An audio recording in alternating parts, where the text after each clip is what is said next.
ಅಂತ ಆಸ್ಪತ್ರೆಗೆ ಹೋದ ತಾಯಿ ಮತ್ತು ಮಗಳು ನಾಪತ್ತೆಯಾಗಿದ್ದಾರೆ. ಚಿಕ್ಕಬಳ್ಳಾಪುರ ಜಿಲ್ಲೆಯ ಚಿಂತಾಮಣಿ ಆಸ್ಪತ್ರೆಗೆ ಹೋಗಿ ತಪಾಸಣೆ ಮಾಡಿಸಿಕೊಂಡವರು ವಾಪಸ್ ಬಂದಿಲ್ಲ.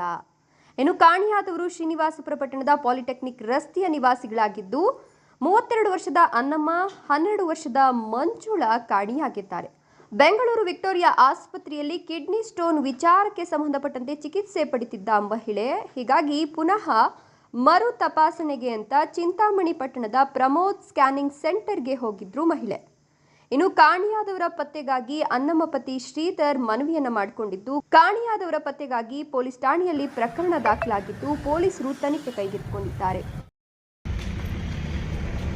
ಶುಕ್ರವಾರ 9 ಗಂಟೆಯಲ್ಲಿ ಮನೆಯಿಂದ ನಮ್ಮ ಮಿಸ್ಸಸ್ ನಮ್ಮ ಮಗಳು ಆಚೆಯಿಂದ ಚಿಂತಾಮಣಿಗೆ ಸ್ಕ್ಯಾನಿಂಗ್ ಅಂತ ಹೋಗಿದ್ರು. ಅಲ್ಲಿ ಇಲ್ಲಿಂದ 10 ಗಂಟೆ 10 ಕಾಲಲ್ಲಿ ಚಿಂತಾಮಣಿಗಿತ್ತು. ಅಲ್ಲಿ ಪ್ರಮೋದ್ ಕ್ಲಿನಿಕ್ ಅಂತ, ಆ ಕ್ಲಿನಿಕಲ್ಲಿ ಟೋಕನ್ನು 10:15 ತೊಗೊಂಡು ಇನ್ನೂ 20 ಜನ ಇದ್ದಾರೆ, ನಾನು ಲಾಸ್ಟ್ ಬಂದಿದ್ದು ಅಂತ ಹೇಳಿದ್ರು. ಈಗ ನಾನು 11:15 12 ಗಂಟೆ ಒಳಗೆ ನಾನು ಫೋನ್ ಮಾಡಿದೆ, ಇನ್ನೂ ಜನ ಇದ್ದಾರೆ ಮಾಡ್ಕೊಂಡು ಬರ್ತೀನಿ ಅಂತ ಹೇಳಿದ್ರು.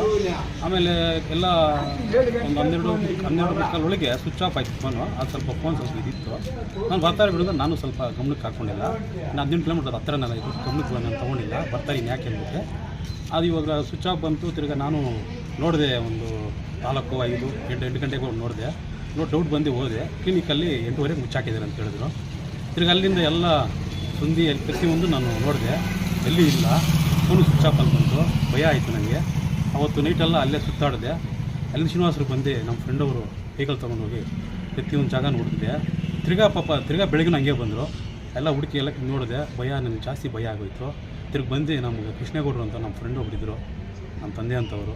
ಅವ್ರು ಬಂದು ನಮಗೆ ಬಾರೋ ಯಾಕೋ ಸುಮ್ಮನೆ ಹೇಳ್ತಾ ಇದೆ ಅಂತಂದ್ಬಿಟ್ಟು ಇಲ್ಲಿ ಕಂಪ್ಲೇಂಟಿಗೆ ಇದು ಮಾಡಿದ್ರು. ಅವ್ರ ಮಗ ಅವ್ರಿಗೆ ಯಾವಾಗ ಆಗಿರುವಂಥದ್ದು? ಶುಕ್ರವಾರ ಆಗಿರೋದು. ಏನು ಸಮಸ್ಯೆ ಇತ್ತು ಅವ್ರಿಗೆ? ಕಿಡ್ನಿಯಲ್ಲಿ ಟೋನ್ಸ್ ಒಂದು ಕಲ್ಲಿತ್ತು. ಅಲ್ಲಿ 20 mm ಅಂತ ಹೇಳಿದ್ರು. ರಂಗರಾವ್ ಅವರು ಇದು ಮಾಡಿ ಬೇರೆ ಕಡೆ ಬರ್ಕೊಟ್ರು. ಇಲ್ಲಿ ಸುಮಾರು ಒಂದು ತಿಂಗಳು ತೋರಿಸಿದ್ರು. ಇಲ್ಲಿ ಆಗಲ್ಲ ಅಂದರು, ಮೆಡಿಕಲ್ ಬರ್ಕೊಟ್ರು. ಅಲ್ಲಿಂದ ನಾನು ಸುಮ್ಮನೆ ಯಾಕೆ ಅಂದ್ಬಿಟ್ಟು ವಿಟೇರಿಗೆ ಕರ್ಕೊಂಡೋದೆ. ಅಲ್ಲಿ ಕ್ಲಿಯರ್ನೂ ಆಯಿತು. ತಿರ್ಗಾ ಒಂದು 8 ತಿಂಗಳು ಆದಮೇಲೆ ನೋವು ಅಂತ ಹೇಳ್ತಾಯಿದ್ರು. ತಿರ್ಗಿ ಅಲ್ಲಿಂದ ಮಾಮೂಲಿ ಒಂದು ಬಾಟಲಲ್ಲಿ ಒಂದು ಅದೇನೋ ಒಂದು ದುರ್ಮಾಂಸ ಅಂತದ್ದು ಕೊಟ್ಟಿದ್ದು, ಚೆಕಿಂಗ್ ಕೊಟ್ಟಿದ್ದು. ಆ ರಿಪೋರ್ಟ್ ತೊಗೊಂಡು ಬಂದೆ. ಸೋಮವಾರ ಅದು ತೊಗೊಂಡು ಬಂದಿದ್ದು. ಇನ್ನು ಶುಕ್ರವಾರ ನಾನು ಇಟ್ಕೊಂಡಿದ್ದೀನಿ. ಮದುವೆ ಇತ್ತು. ಆ ಮದುವೆಯಲ್ಲಿ ನಾನು 2 ದಿನ ಮನೇಲಿ ಮಲ್ಕೊಂಡ್ಬಿಟ್ಟಿದ್ದೆ ಸುಸ್ತಾಗಿ. ನಮ್ಮ ಮಿಸ್ಸಸ್ಸು ನೋಡಿದ್ಲು ಫಸ್ಟು ಸ್ಕ್ಯಾನಿಂಗ್ ಹೋಗಿದ್ರು. ನಾನು ಹೋಗಿ ಬರ್ತೀನಪ್ಪ ಅಂತ ಹೇಳಿದ್ರು.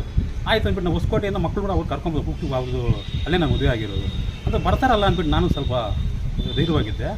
ಆಮೇಲೆ ನೋಡಿದ್ರೆ ಹಿಂಗೆ ಮಾಮೂಲಿ ಹೋಗಿ 9 ಗಂಟೆಗೆ ಹೋಗಿದ್ದೆ. ಅಲ್ಲಿ 10:15ಗೆ ಯಾರ್ಯಾರು ಆಸ್ಪತ್ರೆಗೆ ಹೋಗಿದ್ದು? ನನ್ನ ಮಗಳು, ನಮ್ಮ ಮಿಸ್ಸಸ್ಸು. ಮಗಳು ಅಂದರೆ ನಮ್ಮ ಮಿಸ್ಸಸ್ ಅವ್ರ ಮಾವನ ಮಗಳು, ನನ್ನ ಮಗಳೇ ಆಗಬೇಕು ಅವಳಿಗೆ. ಮನೆಯಲ್ಲಿ ನನಗೆ ಹೆಣ್ಮಕ್ಳಿಲ್ಲ, ಅವಳಿಗೆ ನನ್ನ ಮಗಳು ಅಂತ ಸಾಕೊಂತ ಇದ್ದರು. ಜೊತೆಯಲ್ಲಿ ಅವಳಿಗೆ ಕೆಲಸ ಮಾಡೋಕ್ಕಾಗಲ್ಲ, ಏನೋ ಒಂಥರ ಜೊತೆಲಿ ಇರ್ತಾರೆ. ನೀವು ಏನು ಕೆಲಸ ಮಾಡ್ತೀವಿ? ನಾನು ಗಾರೆ ಕೆಲಸ ಮಾಡೋದು. ನಿಮ್ಮ ಕುಟುಂಬದಲ್ಲಿ ಏನಾದರೂ ಏನಾದರೂ ಸರ್ ಅಂತಾರೆ ಯಾರು ಇಲ್ಲ ಸರ್. ಯಾಕೆ ನಾನು ಹಾಕ್ಕೋಬೇಕು? ಅಲ್ಲಲ್ಲ, ನಿಮ್ಮ ಗಂಡ ಹೆಂಡತಿ ನಡುವೆ ಏನಾದರೂ ಗಲಾಟೆ ಏನಾದರೂ ಅಂಥದ್ದು ಏನಿಲ್ಲ ಸರ್. ಅವಳಿಗೆ ಫಸ್ಟಿಂದ ಪೇಷಂಟ್. ನಾನು ಮಗು ನೋಡ್ಕೊಂಡು ಎಲ್ಲರಿಗೂ ಗೊತ್ತು. ಒಬ್ಬನ ಹೇಳೋದಲ್ಲ, ಅದ್ರಲ್ಲಿ ಪ್ರತಿಯೊಬ್ಬರಿಗೂ ಗೊತ್ತಿರೋದೇನು. ನಾನು ಹಂಗೆ ನೋಡ್ಕೊಂಡು ಬರ್ತಾ ಇರೋದು. ನನಗೂ ಹೇಳ್ಕೊಂಡಷ್ಟು ಬಾಧೆನೂ ಆಗುತ್ತೆ. ಅದು ಹೇಳ್ಕೊಳಕ್ಕಷ್ಟು ನನಗೆ ಇದು ತೊಂದರೆ ಜಾಸ್ತಿ. ಅವ್ರಂದ್ರೆ ನನಗೆ ಅಷ್ಟೇ ಇಷ್ಟ. ಮನೆಯಲ್ಲಿ ಮಕ್ಕಳು ನೋಡಿದ್ರೆ ಹೋಗಿದ ತಕ್ಷಣ ಅಮ್ಮ ಅಂತ ಮಾಡ್ಕೊಂಡು ಅವ್ರು ಗಲಾಟೆ ಮಾಡ್ತಾ ಇದ್ದಾರೆ. ನಾನು ಪರಿಸ್ಥಿತಿ ಇದೆ ಸರ್. ನಾನು ಯಾಕಂದರೆ ನಿಮ್ಮ ಹೇಳ್ಕೊಳೋದು ಏನಂದರೆ, ದಯವಿಟ್ಟು ನಮ್ಮ ಮಿಸ್ಸಸ್ ನಮ್ಮ ಮಗಳನ್ನ ಕೈಬಿಟ್ಟು ಇದು ಮಾಡಿ ಸೇರಿಸ್ಬೇಕು ಅಂತ ಕೇಳ್ಕೊತೀನಿ.